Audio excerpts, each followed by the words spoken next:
আমার নাম হলো বিধান চন্দ্র পাল। আমি এনার হলো সেই হলো ক্যাপের টিচার হয়নি 2006 সালে এনার এখান থেকে লাইসেন্স নিয়ে চালালাম।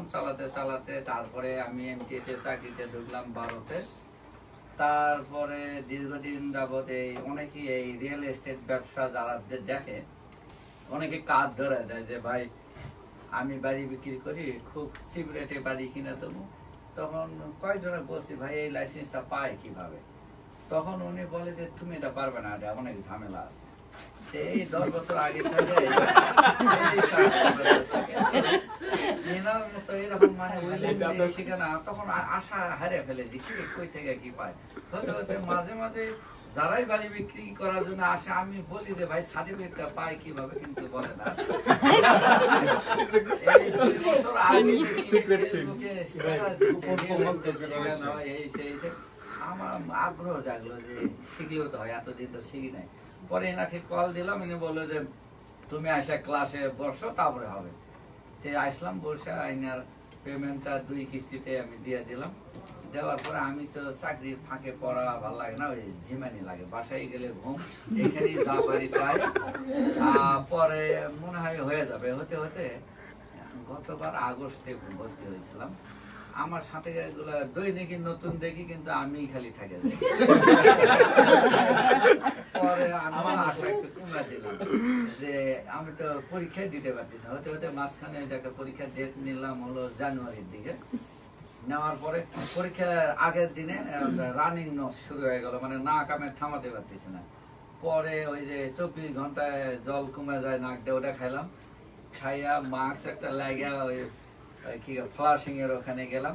পরীক্ষা দিতে যাই, আমি ভয় পাচ্ছি যে যদি খুশখুশ করে যদি একটু কাজটাম তাহলে তো ঢুকতে দিত না। তারপরে দেখলাম যে লাকিলি ঢুকলাম। ঢোকার পরে কম্পিউটারের সামনে বেশিরভাগ ঝিমাইছি, প্রথমবারেরটা ভালো হয় না। পরে ভাবলাম পাস হতে পারে, তারপরে আর হইলো না। তারপরে আবার স্যারকে একটু বললাম, বলা টলা পরে মনে বলে যে চালায় যাও তুমি প্রিপারেশন। তারপরে কিছুদিন এইদিকে ক্লাস করলাম, নোট করলাম। ওরা আবার 2 মাস পরে আবার ডেট নিয়েছিলাম, নিয়ে ওটা পরীক্ষা দিলাম, দিয়ে ওখানে 74 পাইছিলাম আমি। কংগ্রাচুলেশন। 74 পাওয়ার পরে 74 পাওয়ার আগে পর্যন্ত বুকে একটা বিশাল চাপ লাগে আছে, বুঝছেন? পাস করার পরে মনে হলো যে কি যেন কমে গেছে। তারপরে এই স্টেট পরীক্ষা প্রথমবারে ওই একই অবস্থা আমার হয় নাই। দ্বিতীয়বারে দিব কইতে আবার 2 মাস গেছে। যাইতে আমি দেখলাম যে হাতে তার সময় নেই, দেওয়াই লাগবে। আর ও এখানে আসার মতো একটু লজ্জা লাগতো যে সবগুলো নতুন, আবার আবার নতুন করে পরিচয় করে দিবে, কেমন লাগে। এইসব মিলাই ফোনেই কথাবার্তা বলছি। তারপরে ডেটটা নিলাম, নিয়ে ওই গুলজান ভাইয়ের কাছে থেকে মাঝে মাঝে সাজেশন নিতাম, নিয়ে এসে পরে এই এতগুলা পড়া বাদ দিয়ে টার্গেট করলাম যে 4টা মডেল টেস্ট করবো। 4টা মডেল টেস্ট, আবার যে কি ওয়ার্ডের যে একটা প্যাকেজ আছে ওটা করলাম। ওই রিডিং পড়া বাদ দিলাম যে না হয়তো আর করবো না। পরে এই মডেল টেস্ট, কি ওয়ার্ড কয়েকটা এগুলো করলাম। ওরা দ্বিতীয়বারে ফেল হইলো। তৃতীয়বারে গেলাম যে যা আর পড়বে না, না পড়ে পরীক্ষা দেবো। যাইয়া এই 3 দিন আগে আমি আস্থা ছাড়া দিচ্ছি, না তারপরে আস্থা ছাড়া দিয়ে পরীক্ষা দিতে গেলাম। হল ভর্তি দেখলাম সব বিদেশি, দেশি মানুষ নাই। একটা মেয়ে লোক দেখলাম, দেশি মেয়ে লোক। টুকিটাকে জিজ্ঞাসা করার কেউ নাই, না মেয়ে লোক কেমন আছেন খবর, ভয় পেলাম যে মেয়েটা যদি ঝাড়ি দেয়, বুঝছেন? ভয় আর করলাম না। তারপরে পরীক্ষা যখন বাইর হলাম, দেখি মেয়েটা তার বাবার কাছে ব্যাগ রাখছিল, বাবার দাঁড়িয়ে আছে। দেখে বুঝা পেলাম যে একটা আসলে মনে হয় বাঙালি ছিল। পরে আর হলো না, পিছন থেকে দেখি একটা বিদেশি মানুষ আমাকে ডাক দিয়ে বলতেছে কেমন আছেন।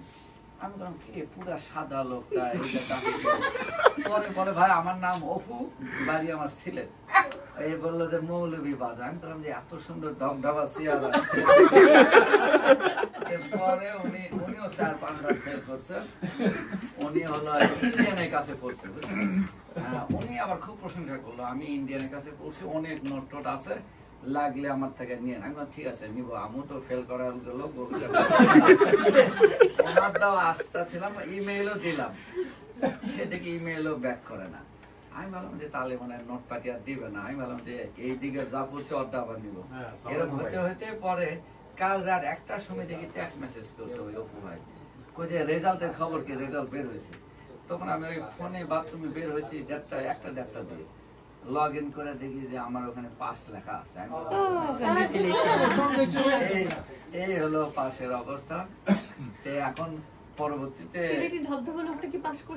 ধবধব পাস করে না, অনেক ওনার কষ্ট যে ওনার বউ দৈনিকই ঠেলতেছে যে তুমি যেভাবে হোক লাইসেন্সটা নিয়ে আসো, তোমার প্রতিবেশী সবারই ওই লাইসেন্সটা আছে। দাদা আমার চেয়ে আমার বউর বেশি আগ্রহ, এই বয়সে আমি করবার চাইছিলাম না। ভাবলাম যে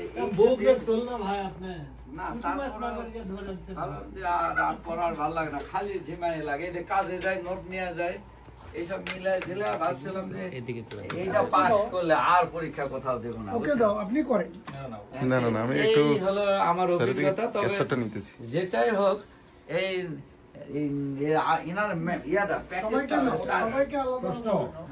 দীর্ঘ যে লং জার্নি যে এক্সপেরিয়েন্স আপনার হলো, এখানে আপনি স্টেজ এক্সামটা প্রথমে দিতে বলবেন নাকি?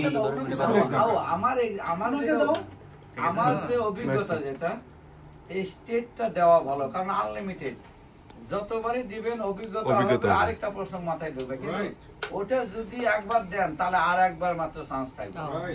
আগে স্টেজটা দেওয়া ভালো, ওটা আগে দিছিলাম যে ওটা আগে পাস করবো, কিন্তু প্রথমবারে ফেল করার পরে ভয় লাগে গেল যে আর দ্বিতীয়বারে ফেল করলে আবার 77 ঘন্টা করতে হবে। অভিজ্ঞতা যে স্টেজটাই দেওয়া উচিত। এই হলো অবস্থা। তারপরে কে কোথাও মানে কিভাবে বিজনেস করবে, আমরা করবো কিনা, তারপরে বানায় ফেললাম। তারপরে স্যারের এখন তো মনে করলাম যে পাস করলাম, এখন তো অভিজ্ঞতা নেওয়ার জন্য এনার কাছে দৈনিক বুঝাতে হবে যে এই কারণে কি করেন না তোমার যখন দরকার আসবে। এখন হয়তো বা দেখা গেল এনার এখানে একদিন যা জয়েন করবো করে একটা, আমি জানতাম না যে আইডিটা আসে না। আমি আপনার কাছে শুনলাম যে পাস করার পরেও কিন্তু লাইসেন্স আসে না, একটা জায়গায় নাম দিতে হবে, অ্যাসোসিয়েটেড হতে হবে।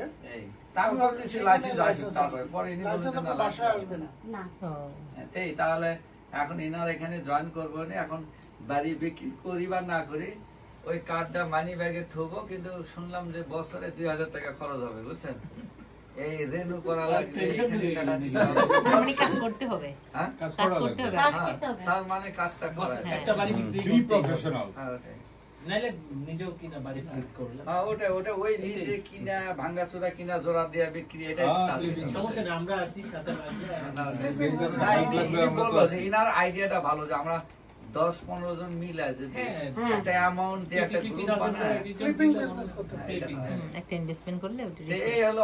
কোন আপনাদের প্রশ্ন থাকলে কোন আমার ভাই আপনারা দেখে ভালো লাগে না, আপনাদের আপনার মন খুলে যে প্রাঞ্জল ভাষাতে সুন্দর সরল ছিল, খুব সরল ভাবে সুন্দরভাবে না, আপনি যে এভাবে যে বক্তৃতাতে দিলেন আমরা খুব আমাকে বলছে যে খুব ভালো লাগছে। আমাকে অনেকে বলছে যে ফেল করছে বলো না, আমি বললাম ফেল করছি বললে যেমন আমি আমার বন্ধুর সার্কেলে যখন বলছি যে ফেল করছি, অনেকে টিটকারি সহকারে কয় দেখছো তো পড়ালেখা খুব কঠিন, ফেল করছি কয়েও তো দোষ, বুঝছেন?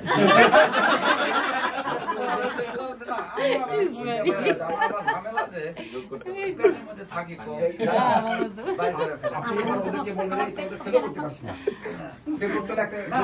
এখানকার নাম বলবো না, এখানকার একটা সিনিয়র লোক মানে আমাকে কয় এতদিনও তুমি পাস করো না, এই দেখেছেন। আমি কি আর কমো, এখন কিচ্ছু বলি না, ওনার বয়স ছিল 65, বুঝছেন? আমি ভাবলাম উনিও তো এক্সপায়ারের দিকে যাচ্ছে,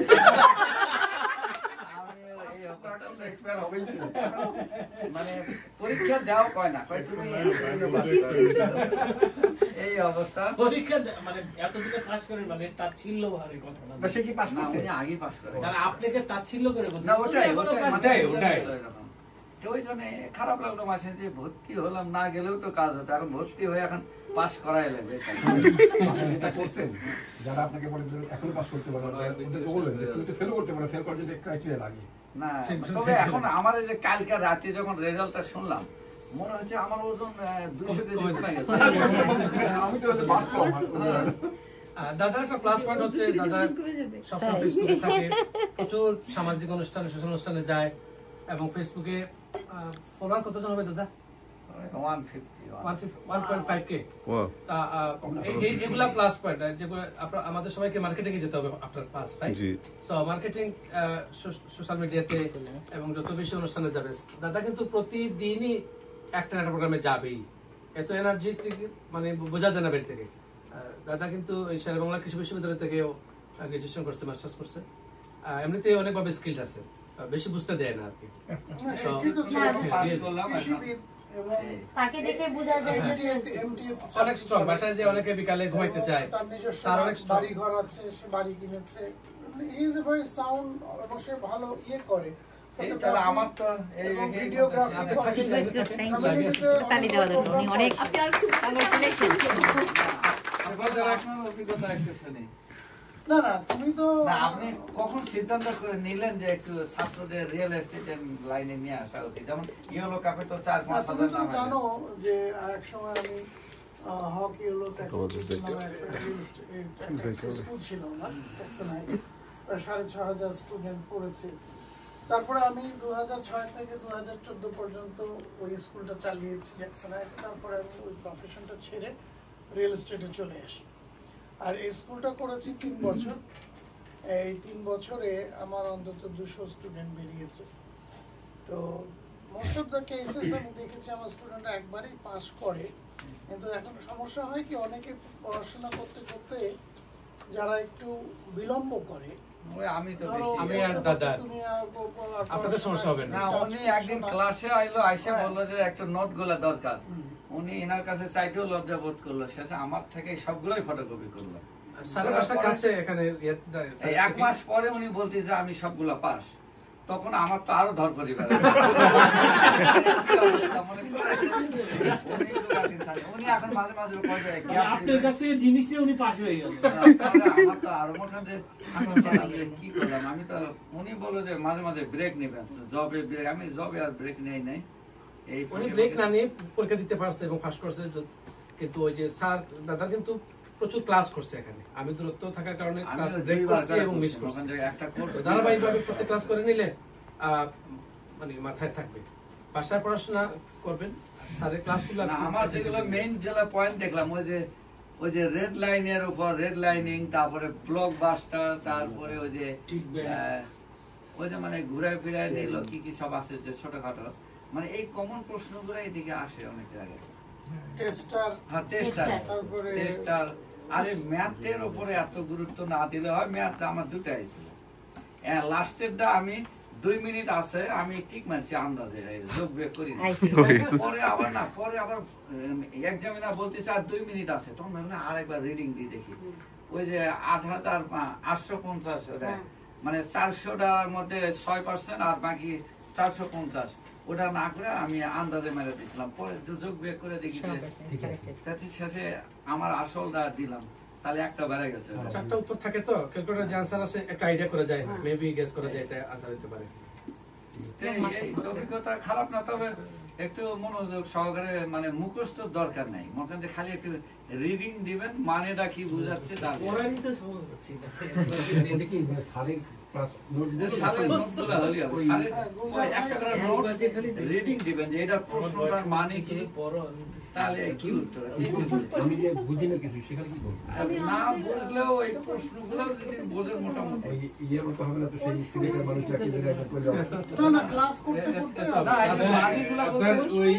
আমি আমার আজকে তো আমার শেষ ক্লাস, আজকে আমি কিন্তু ক্লাস কমপ্লিট করছি। এইখানে আপনাকে আমি যেটা বলবো, আসলে এগুলা এই 24টা যে ক্লাস, প্রত্যেকটার সাথে একটার সাথে একটা কিন্তু রিলেটেড। তারা যে টোটাল যে বক্তৃতাটা দেয় সেখানে কিন্তু একটা ক্লাসের বাইরে কিছু বক্তৃতাও আসে।